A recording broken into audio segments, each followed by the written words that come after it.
আসসালামু আলাইকুম সম্মানিত দর্শক মণ্ডলী, নবী সাল্লাল্লাহু আলাইহি সাল্লামকে নিয়ে যে অপমান করেছে সেই ভারতের নূপুর শর্মার এই অপমানকে কেন্দ্র করে এখন নতুন আরেকটি তথ্য সামনে এসেছে। কেননা আল কায়দা নরেন্দ্র মোদীর কাছে চিঠি পাঠিয়েছে যে 5টি প্রদেশে তারা হামলা চালাবে, অর্থাৎ ভারতের গুরুত্বপূর্ণ 5 জায়গায় তারা হামলা চালাবে, আত্মঘাতী হামলা, এমনটি হুমকি দিয়েছে আল কায়দার সেই হুমকি চিঠিতে কী লেগেছে বিস্তারিত এই ভিডিও শেষে থাকবে, অবশ্যই গুরুত্বপূর্ণ ভিডিওটি শেষ পর্যন্ত দেখবেন। তার আগে আমরা দেখে আসি এই আল কায়দার চিঠি নিয়ে এবার আইনজীবীরা খেপেছেন।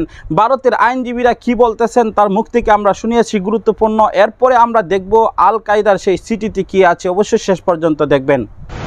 মানবতা বিরোধী আল কায়দা সহ অন্যান্য জঙ্গি গোষ্ঠীকে বলছি, মানে ভারতের নূপুর শর্মা আমার পয়গম্বর আমার প্যারে হাবিবকে নিয়ে কুমন্তব্য করেছে, তার ব্যাপারটা আমরা সামলে নিব। তোমাদেরকে মাতব্বরি মারাতে হবে না।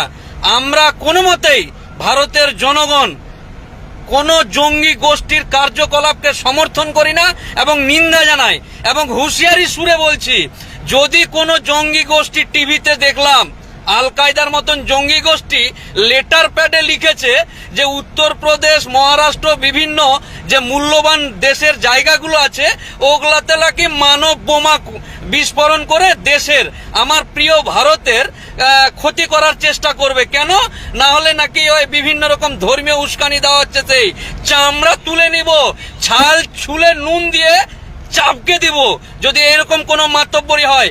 আমি মোফাক্কিরুল ইসলাম, একজন ইসলাম ধর্মের মানুষ, মুসলমান মানুষ, বলছি আল কায়দাকে বলছি, আল কায়দা না অন্যান্য জঙ্গি যে সব কারবারি যারা আছে, যারা মানবতার বিরোধী, পৃথিবীর দুশ্মন যারা আছে, তাদেরকে বলছি যে যদি ভারতবর্ষের মানব বোমা হোক আর যে কোনো বোমা হোক, তোমার যদি ভারতবর্ষের দিকে চোখ তুলে তাকাও, চোখ তুলে নেওয়ার ক্ষমতা রাখি আমরা।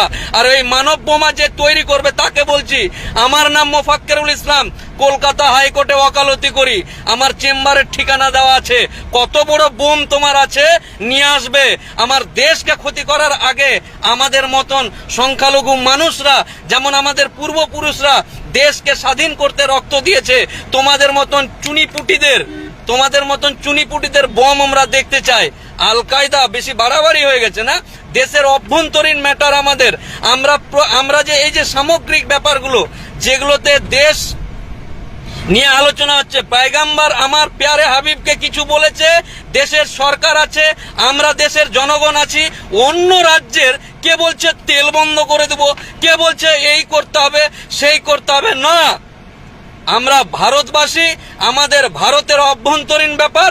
নূপুর শর্মার মতন একটা অসভ্য মহিলা কি বলেছে সেই বলে আমার দেশকে অসম্মানিত হতে হবে, এটা কোনো মতে একজন ভারতের নাগরিক হিসাবে মেনে নিব না। এর জন্য যদি জান দিতে হয়, কে তুমি হে আল কায়দা? 3 পয়সার ফুর্তি, হ্যাঁ? কে তুমি আল কায়দা? বাপরে বাপরে, মাথায় ফেট্টি বেঁধে আর মুখে মুখোশ পরে বন্দুক গাড়ে নিয়ে মাতব্বর নাকি? আমি মোফাক্কিরুল ইসলাম বলছি, সানাব মোহাম্মদ মুস্তাক হোসেন, আয় দেখি তোর আল কায়দা দেশের অভ্যন্তরীণ ম্যাটারে নাক গলায় কত বড় মাতব্বর হয়েছিস, আয় দেখতে চাই। একদম চোখ তুলে যেন কোন রকম ভাবে টেরা চোখে দেখবি না, তো 1.5 ব্যাটারি খুলে নিব একদম। মাতব্বরি মারার জায়গা পায় না। আজ তাক চ্যানেলে দেখলাম যে আল কায়দা নাকি একদম লেটার প্যাডে লিখেছে যে উমুক থেকে তুমুক করে দেব, চামড়া ছিলে নামিয়ে নিব একেবারে। মাতব্বরি করার কথা। বিষয়টা হচ্ছে দেশের অভ্যন্তরীণ ব্যাপার, কে কি বলেছে, কে কি বলছে। আল কায়দা ফাল কায়দা বুঝি না, আল কায়দা ফাল কায়দা বুঝি না। দেশের অভ্যন্তরীণ ম্যাটার আমরা যারা দেশের সুষ্ঠু নাগরিক, নিশ্চিতভাবে যারা ধর্মীয় উস্কানি দেয় তাদের পক্ষে, নিশ্চিতভাবে আমার প্যারে হাবিবকে যারা কুরুচিকর মন্তব্য করেছে, আজকে একজন অ্যারেস্ট হয়েছে, আগামী দিন যারা কুরুচিকর মন্তব্য করেছে তাদের আইনের মতে, আইনযোগ্য বা আইনের ধারাতে তার বিচার হবে। তার বলে এই নয় যে কোন জায়গা থেকে এসে মাতব্বরি মানে লেটার প্যাড দেখে ইয়ে হয়েছে না। একদম আল কায়দা সহ যে সমস্ত জঙ্গি গোষ্ঠী আছে তাদেরকে বলছি, ভারতের, আমার এই সুন্দর ভারতের দিকে, সম্প্রীতির ভারতের দিকে কোনোভাবেই যেন এটা মাতব্বরি করতে না আসে, তাহলে আমরাও দেখব কত বড় আল কায়দা না ফাল কায়দা আছে, সব দেখতে চাই আমরা। মাতব্বরির একটা সীমা আছে, প্রত্যেকটা ব্যাপারে লেজ ঢুকিয়ে দিয়ে সম্প্রদায়গুলোকে নষ্ট করা, ভ্রাতৃত্বগুলোকে নষ্ট করা, এইসব ফাজলামিগুলোকে বন্ধ করতে হবে আগে। দেখা যাক কত বড় আল কায়দা আছে। দেশের স্বরাষ্ট্র দপ্তর এবং দেশের যে আইনি বিভাগগুলো আছে, সমস্ত বিভাগগুলো তো লাগবেই, অ্যালার্ট তো আছেই। তার সাথে সাথে আমাদের ভারতের মুসলিম সহ অন্যান্য যে সম্প্রদায় আছে, দেশকে রক্ষা করার তাগিদে আল কায়দা হোক আর ফাল কায়দা হোক আর অন্য কোনো জঙ্গি গোষ্ঠী হোক, তাদের সামনে যদি জান দিতে হয় তো আমরা রাজি আছি। দেখা যাবে কত বড় আল কায়দা আছে, গায়ে বোম বেঁধে আসে, ওই বোম খুলে পিছন দিক দিয়ে বোম বাস্ট করিয়ে দেওয়া যাবে, কোনো ব্যাপার নাই। নিজের তরকায় তেল দাও। আমাদের দেশের ম্যাটার, আমাদের দেশের ব্যাপার আমরা সামলে নেব। তোমাকে নাক গলাতে হবে না এখানে। তোমরা তোমাদের কাজ করো।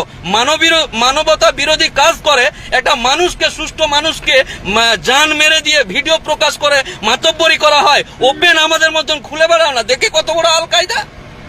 আল কায়দার গোষ্ঠী বেচি আবার বড় বড় ডায়লগ মারছে, মানব বোমা তৈরি করবে। তোমার বোমাকে আমি দেখতে চাই। ফালতু মানে দেশের সম্প্রীতিকে নষ্ট করার জন্য, যেমন যে রাজনৈতিক দল দ্বারা কেন্দ্রীয় সরকার চলছে, তারা যেমন সম্প্রীতি নষ্ট করার জন্য যেখানে সেখানে যেই সেই খুঁজে বেড়াচ্ছে, তোমরা এবার আমাদের দেশের মধ্যে একটা আমার পিয়ারে হাবিবকে নিয়ে কিছু বলেছে, ওখান থেকে চিঠি প্রকাশ করছে, মানব বোমা দেখতে চায়, এই এমন দিব না একদম। আল কায়দা আর ফাল কায়দা সব হয়ে যাবে। কোনো এখানে রাজনৈতিক কোনো কুটকাচালির ব্যাপার নাই, দেশের অভ্যন্তরীণ ব্যাপার আছে, এটা আমরা সামলে নেব। অতএব কোনোভাবেই কেউ যেন কোনোভাবেই আমার দেশের দিকে ভুরু কোচকে না দেখে, চোখ টেরা বেঁকা করে না দেখে। তাহলে চোখ তুলে নেওয়ার ক্ষমতা প্রত্যেকটা দেশবাসীর আছে। কি মনে করছো এত কোটি দেশের মালিক আমরা, এই দেশে দেশবাসী যারা আছে একটা করে ফু দিলে এরকম আল কায়দা উড়ে যাবে? আবার বড় বড় ডায়লগ মারছে লেটার প্যাড দিয়ে, ওইরকম লেটার প্যাড পিছন দিক দিয়ে ছাপ দিয়ে দেওয়া যাবে। মাতব্বরির জায়গা নাই। নিশ্চিতভাবে যারা আমার পেয়ারে হাবিবকে কুরুচিকর মন্তব্য করেছে তাদেরকে টানতে টানতে খাঁচায় বা জেলে ভরা হবে, হচ্ছে একে একে। আজকে একজনকে সকালবেলা 9টার সময় অ্যারেস্ট করেছে। নিশ্চিতভাবে আইনি পদ্ধতি গ্রহণ করতে হবে। তার মানে অন্য দিক থেকে এসে তুমি বলবে যে এই করেছে, তুমি কে হে? তুমি কে? আল কায়দা ভারতবর্ষের কে? নবী হযরত মুহাম্মদ সাল্লাল্লাহু আলাইহি সাল্লাম সম্পর্কে বিতর্কিত মন্তব্য করায় ভারতের রাজধানী দিল্লি সহ 4 রাজ্য আত্মঘাতী হামলার হুমকি দিয়েছে আল কায়দা। চিঠি দিয়ে এই হামলার কথা জানিয়েছে জঙ্গি সংগঠনটি। দিল্লি ছাড়াও এই তালিকায় রয়েছে গুজরাট, উত্তরপ্রদেশ এবং মুম্বাই। বুধবার 8 জুন ভারতীয় সংবাদ মাধ্যম আনন্দবাজার এক প্রতিবেদনে এই তথ্য জানা গিয়েছে।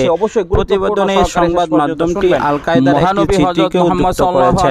সম্পর্কে বিতর্কিত অন্যান্য আন্তর্জাতিক গণমাধ্যমে এই বিষয়ে কোনো তথ্য পাওয়া যায়নি। আত্মঘাতী মহানবী হযরত মুহাম্মদ সাল্লাল্লাহু আলাইহি ওয়াসাল্লামের সম্মান হামলার কথা জানিয়েছে জঙ্গি সংগঠনটি। আল কায়দার দিল্লিতে লেখা হয়েছে যারা আমাদের নবীকে অপমান করে তাদের আমরা শেষ করে দেব। 8 জুন ভারতীয় সংবাদ মাধ্যম আমাদের বা আমাদের সন্তানদের এই তথ্য জানা গিয়েছে। প্রতিবেদনে সংবাদ মাধ্যমটি আল কায়দার এবং উত্তরপ্রদেশের গেরুয়া সন্ত্রাস। তবে প্রাথমিক পর্যায়ে অন্যান্য আন্তর্জাতিক গণমাধ্যমে এ বিষয়ে কোনো তথ্য পাওয়া যায়নি। মহানবী হযরত মুহাম্মদ সাল্লাল্লাহু আলাইহি ওয়াসাল্লামের সম্মান রক্ষার্থে লড়াই উল্লেখ করে আল কায়দার চিঠিতে লেখা হয়েছে, যারা আমাদের নবীকে অপমান করে তাদের আমরা শেষ করে দিব, তাদের উড়িয়ে দিব, আমাদের বা আমাদের সন্তানদের দেহের সঙ্গে বিস্ফোরক বেঁধে দেব।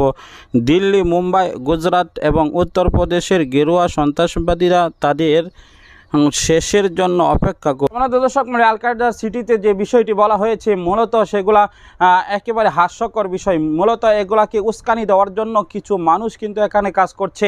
এগুলা মুসলমান এবং হিন্দুদের মধ্যে একটি বিবাদ সৃষ্টি করার জন্য, এটা নিয়ে একটা তুলপা সৃষ্টি করার জন্য কিন্তু এরকম একটি সিটি কেউ বানিয়ে দিয়েছে।